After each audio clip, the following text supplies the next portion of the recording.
All right, let me ask you a question. How much stretch would a mono stretch if a mono could stretch wood? Wait, what? No, never mind. Anyway, we're going to talk about lines today. It's going to be mono versus fluoro versus braid, and we are going to do 10-pound mono, 17-pound mono, 10-pound fluoro, and 10-pound braid. Which one stretches the most? I'm pretty sure we all know it's probably going to be the mono, but which one and how much does it actually stretch? Let's find out. Okay, first up is 10-pound mono. We're using a trilene. I actually have it here. Where'd it go?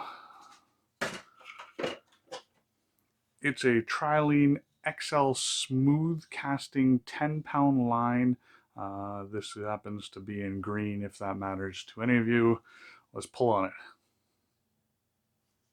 Pulling.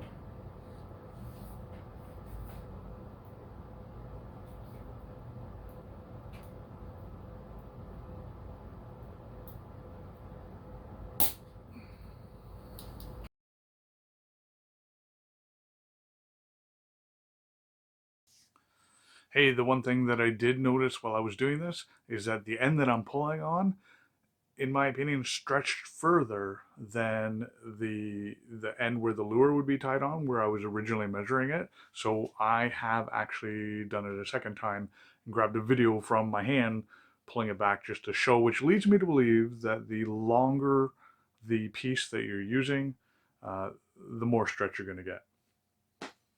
All right, the next one we're going to do is the same style of line as the last one, which is mono, but this time we're going to use trilene 17-pound. Now it's not the same. I don't know if that matters to you guys. That is XL armor coated. So I think it's supposed to be a little abrasion resistant. I don't think that should have anything to do with the stretch, but we're going to pull on it.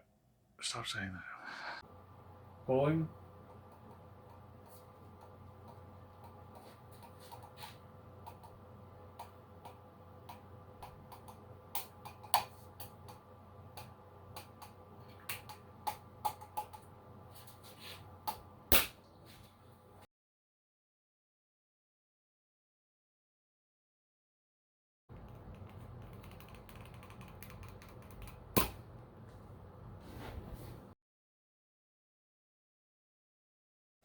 All right. Next, we're actually going to throw fluorocarbon in there. This is Seagar 100% Invisex 10-pound. So it's the same pound as the first mono that we did. Let's yank on it. Yeah. Falling.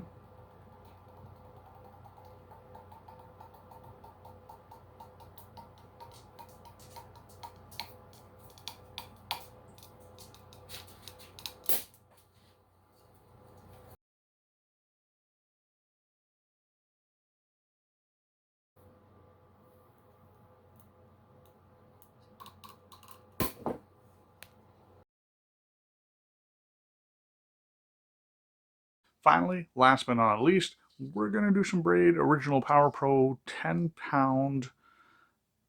Says no stretch. I'm very curious to see if there's absolutely none. Let's see. Pulling.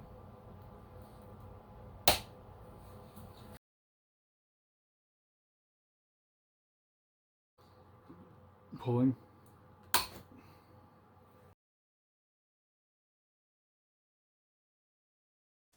All right, so the results are in. I got them all written down too. I think what I'm going to do though is I'm going to take from the spool back as the total amount of stretch. I originally was going to add the little bit towards the lure end and then add the spool end as well. But I think the spool end kind of shows the entire stretch of the whole entire thing. What is to note though is towards the lure end, of course, you're getting a little bit less stretch, and all that stretch is happening way back on the spool end. When you guys are hook setting, everything else, that's where the stretch, the majority of the stretch is. So it explains a lot why you see those guys just heaving it, right? So here's what we got. So we got 10-pound mono. That was 8.55 inches. The 17-pound mono was 9 inches, only half an inch more. It was interesting, it was more than the 10 because it really did feel like the 10 was stretching a lot more. And I don't know why, that's just the way it felt to me. 10-pound fluoro, this is interesting. It stretched just as much as the mono did. And I thought that it didn't really have a lot of stretch to it, but apparently it did. I almost kind of want to do it again, just because that seems like a lot, but 8.87 inches. Braid, of course, what we got 0.5 of an inch, so there's no stretch there as normal. But tell me, comment down below, what do you guys think about those results? Like it, comment, and share it if you think somebody else would find it interesting. See you guys later.